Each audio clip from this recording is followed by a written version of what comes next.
Okay, so I've been going to Springs Church, and they have a Christmas devotional that's called Own the Ordinary. And I had an idea today to do it here, like this. I haven't looked inside yet, but before we get into it, the theme is owning the ordinary, as we can tell by the title. Something that God has definitely been working on in me throughout the last few years is not necessarily slowing down or anything like that. I needed to slow down for sure to really process absolutely everything that's going on, but I'm always chasing something. I'm always chasing something great and greater than myself. You know, I have these big goals in mind and dreams and things that I want to have and achieve that are just, they're extraordinary, right? Owning the ordinary is something that is difficult for me. I don't like a regular life. I don't want a regular life. I don't fit in a regular life. I just don't feel like that. But God has been very patient with me, and through this patience, He's shown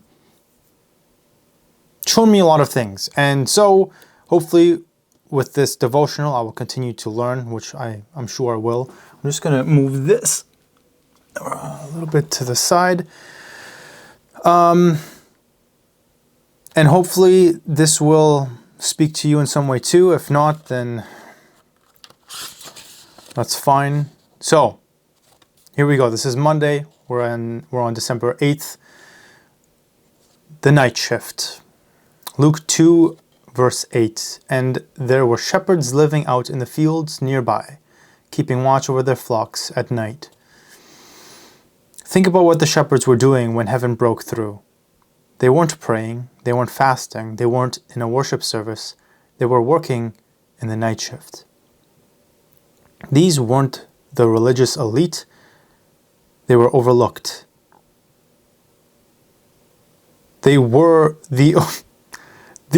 the religious elite. They were the overlooked men whose testimony wasn't even admissible in court because society considered them unreliable.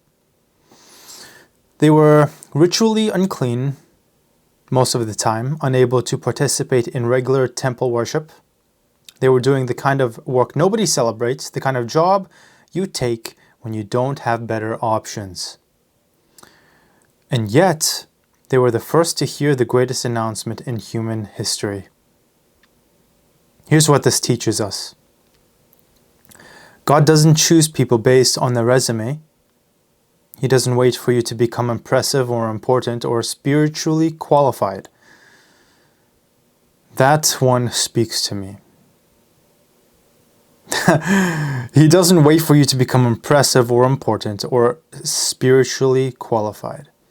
He chooses the available. He chooses the faithful. He chooses the people who are simply showing up, doing their work, living their lives.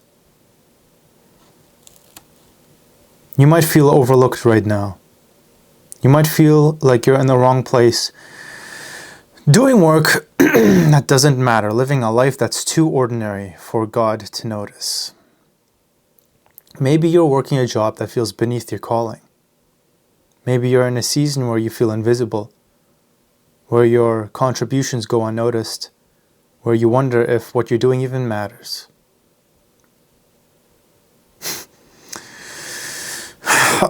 But the shepherds teach us something different.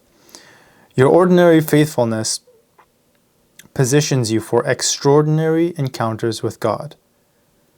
Your ordinary faithfulness positions you for extraordinary encounters with God. That's amazing. God didn't bypass the shepherds because they were unimpressive. He chose them because they were there. They were available. They were faithful in the small, unseen work of watching sheep in the dark. And that was enough. The same is true for you. Your availability matters more than your ability. Your faithfulness in the ordinary matters more than your position in the hierarchy. Your availability matters more than your ability. That's interesting. Your faithfulness in the ordinary matters more than your position in the hierarchy. Man, dude. You know, for me, like, I like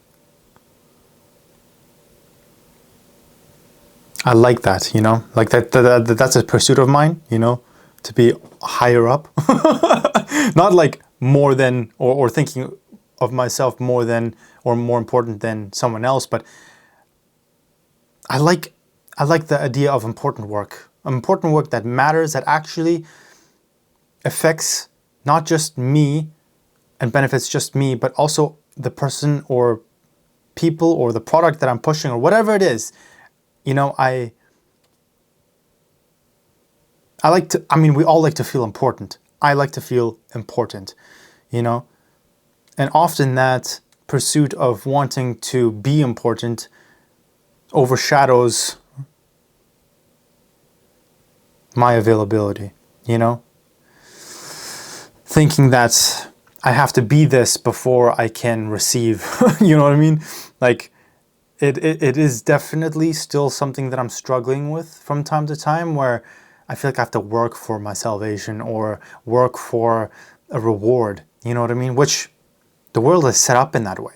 Like, the harder you work, the more you're going to get out of it. The more you sacrifice, the more you're going to get out of it. And that's not always true, but most of the time it is.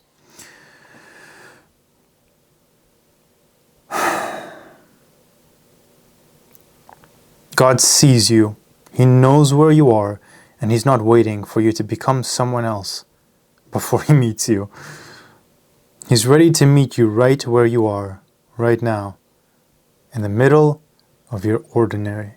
And honestly, that's like exactly where I am in my life right now. Like, I feel like I'm in just such an ordinary place, you know. But honestly, like, opening myself up to the ordinary, you know, becoming more available, has actually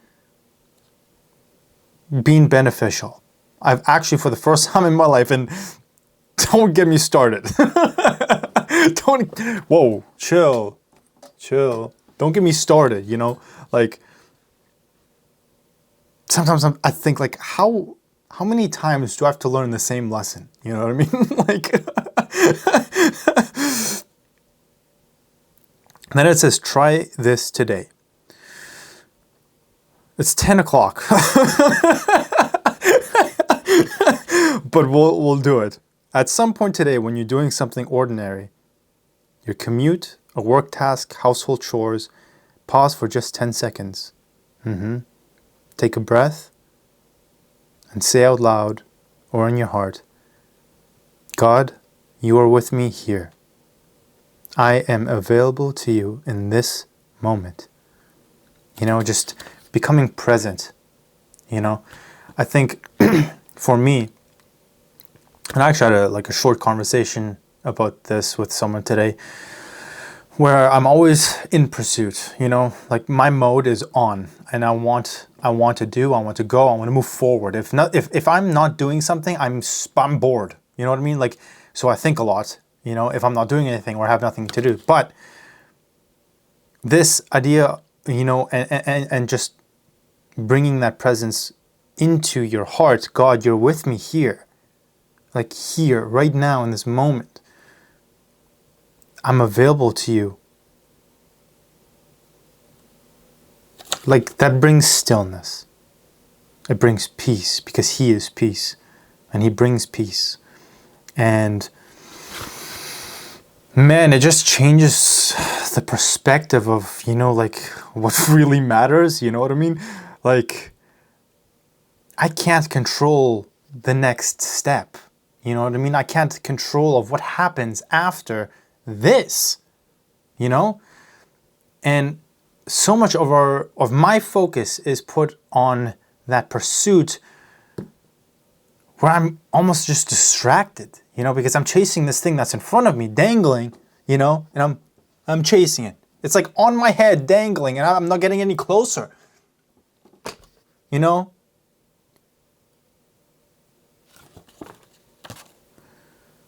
And then it says, then pay attention, not for lightning bolts or goosebumps, but for something subtler? Subtle? Is that a word? Subtler? Anyways, but for something subtler, a sense of peace, companionship, or just a quiet awareness that you're not alone. You're training yourself to recognize what's already true. I like that. God sees you, and your ordinary work matters to Him. Wow. My ordinary work matters to Him. That's a good perspective to have, because sometimes I think it doesn't matter, you know, and I feel stuck. I feel like I am wasting time, or my time.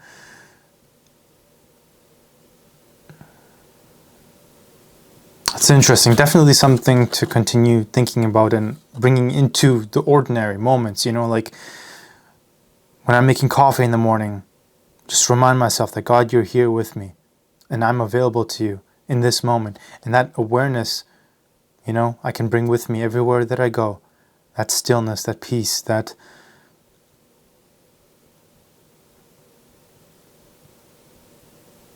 I can bring God with me because He is with me. It's just true. You know, it's amazing. You're training yourself to recognize what's already true. I think that's so cool. Like, it relieves so much pressure and expectation of my performance and my thought process. And it's just, God comes into that space and just rests, you know? I like this. This is day 1. So thanks for listening. If you did, I hope it helped you in the same way it helped me. And yeah, look out for day 2. Praise God. Praise God.